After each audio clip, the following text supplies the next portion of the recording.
विवाह दान आदि से निवृत्त होकर महाराज दशरथ मिथिलेश के राजभवन में जाने की तैयारी करने लगे।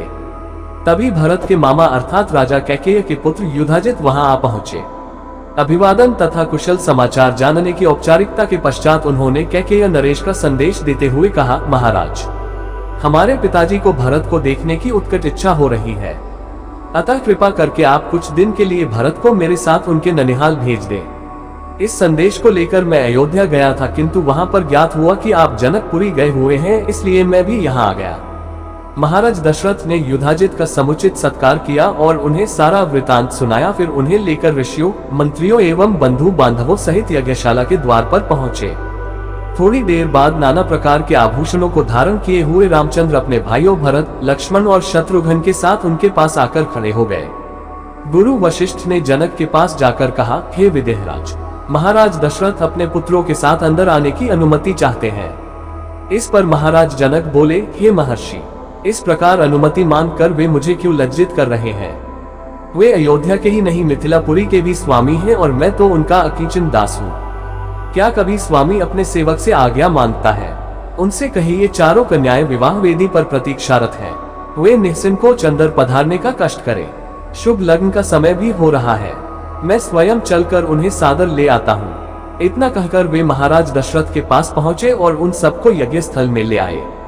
सबको यथोचित आसन देकर जनक ने उनकी पूजा की। फिर वशिष्ठ जी से बोले, हे ब्रह्मर्षि, आप इन ऋषि मुनियों के साथ विवाह कार्य संपन्न कराइए। आपसे अधिक योग्य पुरोहित और कौन हो सकता है? गुरु वशिष्ठ, महर्षि विश्वामित्र और मिथिला के राजपुरोहित शतानंद विवाह कार्य संपन्न कराने लगे। सबसे पहले वैदिक विधि के अनुसार विवाह के लिए वेदी का निर्माण कराया गया। फिर अनेक प्रकार के सुगंध युक्त फूलों से उसे सजाया गया।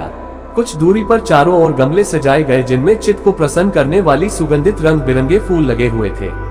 वेदी के निकट कई स्थानों पर स्वर्ण पात्रों में धूप, केशर, नैवेद्य, अक्षत, घी, दही, शहद आदि सामग्री रखी हुई थी। यज्ञ संपन्न कराने वाले महानुभावों के लिए कुश के आसन बिछा दिया गया।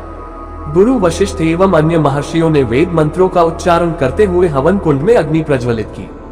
फिर वशिष्ठ जी के आदेश पर राजप्रासाद की महिलाओं ने जनक कुमारी सीता को लाकर यज्ञ वेदी के निकट खड़ा कर दिया। उस समय सीता जी का मुखमंडल प्रातःकालीन बाल रवि की भांति अनुपम सौंदर्य से देदीप्यमान हो रहा था। नख से शिख तक वे बहुमूल्य रत्नजटित आभूषणों से सजी हुई थी। संक्षेप में कहा जाए तो उस समय सीता की छवि को देखकर करोड़ रतियों का संयुक्त रूप भी नगण्य प्रतीत होता था। सीता इन सब बातों से अनजान दृष्टि झुकाए एकटक पृथ्वी को निहार रही थी।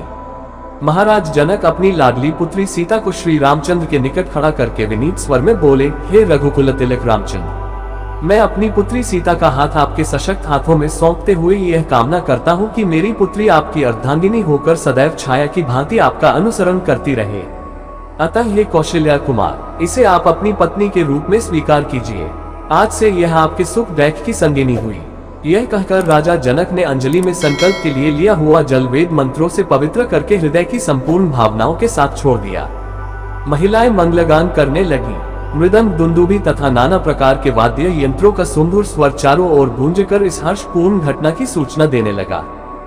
राम और सीता के विवाह के संपन्न हो जाने के पश्चात लक्ष्मण, भरत और शत्रुघ्न का विवाह उर्मिला, मांडवी और श्रुतकीर्ति के साथ वैदिक विधि विधान से संपन्न कराया गया। राजा जनक अपने नेत्रों में स्नेहपूर्ण अश्रु भरकर बोले, हे अयोध्या के राजकुमारों, आप चारों भाई सूर्यकुल के गौरव, पराक्रमी, धर्मपरायण, तेजस्वी, सौम्य, विद्वान एवं सदाचार के गुणों से मंडित हैं। जनकपुरी के इस राजकुल की हार्दिक कामना है कि उसकी ये चारों कन्याएं गुण, कर्म, स्वभाव से आपके अनुकूल बनकर सब प्रकार से आपकी सुयोग्य अर्धांगिनियां सिद्ध हों। इसके पश्चात वशिष्ठ जी की आज्ञा से चारों राजकुमारों ने अपने अपनी नवविवाहित पत्नियों के साथ अग्नि की प्रदक्षिणा की। विवाह संपन्न होने के पश्चात महाराज दशरथ समस्त मंत्रियों, ऋषि मुनियों और सपत्नीक राजकुमारों के साथ अपने ठहरने के स्थान पर चले गए।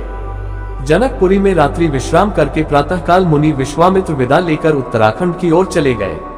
महाराज जनक ने दहेज के रूप में असंख्य दास दासियां, हाथी, घोड़े, गौएं, रत्नजटित आभूषण, वस्त्र, बर्तन आदि नाना प्रकार की वस्तुएं देकर अयोध्यापति दशरथ को विदा किया और उन्हें पहुंचाने के लिए नगर के द्वार तक आए।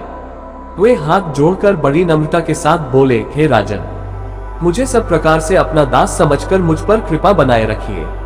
मैं एक बार फिर आभार पूर्वक कहना चाहता हूँ कि आपने मेरे कुल के साथ संबंध स्थापित करके मुझे गौरवान्वित किया है। मेरी कन्याएं आपकी आज्ञाकारिणी एवं दोनों कुलों का गौरव बढ़ाने वाली हों, यही मेरी मनोकामना है। फिर उन्होंने तथा कुष्ठध्वज ने अश्रुपूर्ण नेत्रों से चारों कन्याओं को आशीर्वाद देते हुए विदा किया।